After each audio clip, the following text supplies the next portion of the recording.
and online harassment is such a misnomer. I think it's a huge problem because harassment it's a tool to silence people, especially women and people of color or people from marginalized identities, for speaking out. And there's a very intentional goal behind it. It's obviously it's death threats and all of that and rape threats on the daily. And it's not just Twitter. It's like every single surface, right? My cell phone number getting out there, people calling, people harassing my family members, stalking me. All of that is incredibly terrifying and invasive. And it's bled out into the physical world too, which is even more terrifying, right? Yeah. But to me, I think what especially the media needs to understand about this is, in terms of protecting their own reporters, is this is just a tool. Harassment is a tool to kind of discredit and silence journalists.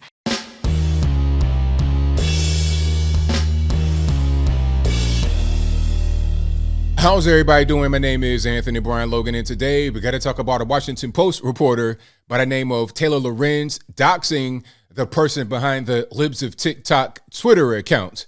Now, there's a lot we got to get into in this video, but first, I need to explain what the word doxing means and exactly what happened in this case. Now, doxing, if you don't know, that's when someone produces information about yourself, whether it be where you live, your name, your phone number, email address, things that you don't want public, they publish them out there in the world. Okay, the person behind the Libs of TikTok account is anonymous. You don't see their face, you don't see their name. All they do is repost things that liberals on TikTok post. That's all they do. I might give a little bit of commentary as far as a caption, but that's it and that's all. You never see their face. You don't know who this person is. But Taylor Lorenz not only published this person's full first and last name, their home address, their work address, email address, it might even been their phone number. They also went to some of their family members' houses to ask about this particular person behind the account. Now, there's an article from Washington Post that has a lot of that in there. I think they removed the home address and work address. Now, that might have been a little bit too far for Washington Post, but the full name is still there. That'll be in the box if you must see it, but I won't put it right here because I don't want to dox person anymore than what they already have been. But the media are trying to cover this up, talking about, it's quote unquote shoe leather journalism. What are you actually trying to find here? Okay, the Libs of TikTok account has become very popular because a lot of the videos that are on there, a lot of us probably wouldn't see. Are you going to be on TikTok like that, looking at educational videos? Probably not. But these aren't private videos. These aren't things that are just internal use only. They're on TikTok, available to the public. So all that Libs of TikTok does is just publish them again, reposting them. That's it. And to go back to the video that you saw at the very beginning, that was not the creator of Libs of TikTok. That was Taylor Lorenz. So it's pretty hypocritical here. You're talking about, if you get my phone number, that can be harassment. And this doxing and online harassment, that's meant to target minorities and women, all that and the third. However, the person behind the Libs of TikTok account is a woman. Okay. So it's like you're doing the exact thing that you say is harmful to women. And for what though? What are you really going to get out of this? I read some of the article and it was a bunch of just trying to cover up what the left are doing. They don't want you to know what's going on. And if you notice, just as a side note, before I get further into it, if you see anything about Libs of TikTok in a negative sense from the mainstream media, they will post a screenshot of a video that she reposted and then try to frame it the way they want to frame it. Here's an example. And it's going to be a little bit graphic, a little teeny bit, but I'm going to try to be clean as possible.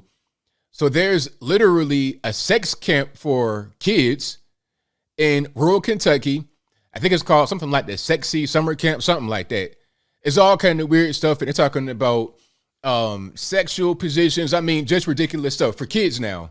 And these are adults running it, a bunch of LGBTQ elemental P women, I suppose. And there was a video on TikTok about it. And Libs of TikTok reposted it and described what was going on. Called the woman a predator. And this went to Fox News. I think Tucker Carlson talked about it. Laura Ingraham spoke on it. But in the article from Taylor Lorenz of Washington Post, she said that, it's about sex education and Um, they call her predator, all this, that, and the third. But okay, sexy summer camp. We talking about all kind of adult things to kids. Is that sex education, or is it about trying to groom young kids into a very promiscuous and dangerous and illegal lifestyle? Okay, what is it really about? Oh yeah, like you may be surprised to hear me say that, but it's a lot of that on TikTok, but you would never know because people that's my age, if you got gray hairs in your beard or whatever, you 30, 40, 50, you're not going to be on TikTok looking at videos like that, but your kids are. There was one video where there was a trans woman, I suppose, a person who was obviously a man, biologically, XY male, looking like, what's a man's name that played Deadpool? Ryan Seacrest, whatever his name is, you looking like that. You got this big square blocky jaw, like an MMA fighter, but kind of skip arm and leg day. But anyway, this person got onto TikTok and was talking about some things that are pretty racy. But at the beginning, they said kids only. I want to speak to the kids only. So they don't even want the adults to see what they're talking about on TikTok. So of course, when Libs of TikTok repost that video on Twitter and the adults are able to see it, now that's a problem. You can't do that. You can't hold up a mirror to us and show us ourselves. That's what it's really about. And that account on Twitter, Libs of TikTok, they stay getting flagged by Twitter. And my question is, why are you getting flagged by Twitter?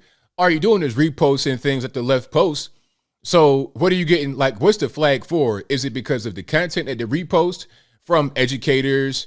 Mostly I see like educators and they're ridiculous, but I'm going to talk about that in a minute. But what's the flag actually for? Is it because of the content or is it because of the caption? There's not even any kind of like word commentary. It's not like me where I'm talking. It's not even like that. It's just word commentary. Okay, this is ridiculous. This is a predator, all this, that, and the third. That's the general thing. And you getting flagged for that on Twitter. Is it because you're just so mean and hateful? Or is it because Twitter is trying to shield some of that stuff from those who should see it? Like, I don't know, parents, guardians, people like that should know what their kids are getting into. Because a lot of you guys may think that TikTok is about dances and all kind of just goofy little kid stuff. But it's clearly a lot more than that. A lot of propaganda from China on there. It is a Chinese company. And China, in my humble opinion, would have no problem giving the big algorithm boost to the most destructive, trashiest garbage on the platform. There's some good guys on the platform as well. Okay, really good guys. But there's also some very bad guys on the platform. Some very bad girls or bad Zimzers on the platform as well. And a lot of that stuff gets pushed. These people have a lot of followers. You get MS13DNC on there, Joanne Reed's on there, pushing their crazy, ridiculous stuff. But the most harmful thing on TikTok are the educators, 1,000%. They're not talking about LGBTQ stuff, Black Lives Matter. One guy had on this shirt. It was the trans inclusive flag. It had every type of orientation, trans, elephant, emo, black, white, candy stripe, everything on there. A whole shirt. Like, it was like not even trying to hide it. And I think one of the videos that I saw on Libs of TikTok was about that that teacher who was upset about the Florida bill, talking about, oh well, when I'm on vacation with my man, it's two men. If we're on vacation and I come back, I want to tell my kids about our vacation. It's like, what are you really going to say, sir? What are you going to say about your vacation? Like, what is the key element to you and your man bae going on vacation? Okay, I actually don't want to know that. That's a rhetorical question. And I don't want you to tell kids that. If I don't want to know, and I'm a full grown man knocking on 40's door, why would I want you to tell little 5-year-old kids about that? How about keep your personal life personal? Keep it private. How about that? But to get back to Taylor Lorenz, this person is out of control, 100%. I mean, doxing somebody. I've seen this a lot. I saw CNN threaten to dox somebody when they wouldn't want to cooperate. I've seen a whole lot of that going on. And my question is this okay? Why are you outing people who just have a Twitter account? You're not exposing anything. You're not posting candid clips that nobody else has. You're literally reposting public TikTok videos from people, mostly educators from what I've been able to see, but a little bit of everything. That's what you do.